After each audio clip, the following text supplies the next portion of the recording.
Okay, we'll have my meet. I'm going to very brief inquiry to the general manager. My inquiry will be less than 30 seconds. I had an individual, a constituent, phone me to inquire about the possibility of disabled parking reserved in front of a residence. Right now, we do have disabled parking in parking lots, but we don't have it in front of a residence.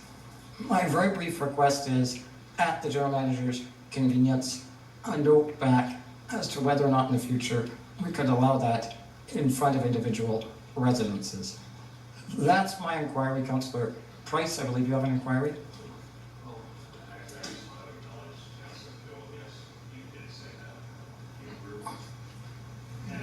Councillor Bass, Mount Burton, the chief, filtration avoidance, and that variation is still on there. All right, and Councillor Clark, I'm not sure if the mic's sure.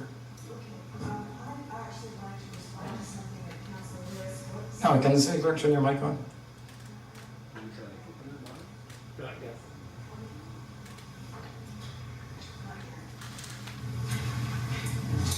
Is it working? Okay. I just had wanted to respond to a question you asked earlier, and it left some implications hanging, which was why did I not realize earlier that as a director of TransLink and Coast Mountain Bus, I had a conflict of interest. And the answer is as follows. When I was appointed at the retirement of a previous director of Coast Mountain Bus in November of 2000, about 5 months before the time I resigned, there was no, at least to my knowledge in accepting the appointment, there was no strike on the horizon. I was unaware that there was going to be one. And I was unaware, of course, that the vehicle levy issue was going to fail, that there was going to be a provincial election called that caused the government, outgoing government as it turned out, to renege on its agreement to implement a vehicle levy, which put TransLink in a cash shortfall position, which in turn caused TransLink to, as the funding and planning agency, have to cut bus routes.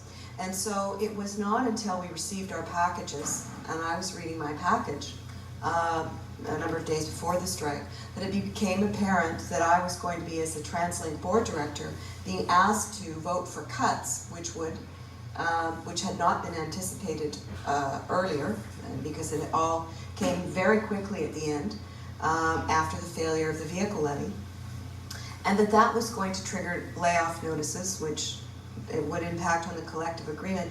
And it was by now reasonably clear, although not entirely so, that we would have a strike, because often, as you know, in labor negotiation, it's not clear right until the last moment that in fact that is going to be so. So it was on the Wednesday night previous to the expiration of the collective agreement on the Saturday night midnight that I, in reading documents, realized I could be in that position. I sought legal advice the following morning, and it took a few days for the legal advice to be forthcoming. I advised the TransLink board on the Saturday that I would not be voting on the bus cuts because I believed I was in a conflict of interest and was awaiting, and had been informed orally that I was so, but had not actually received the written legal opinion.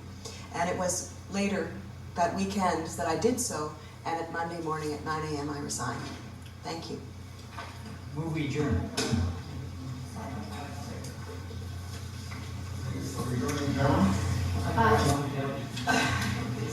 I'm here in camera till Thursday. I was asking about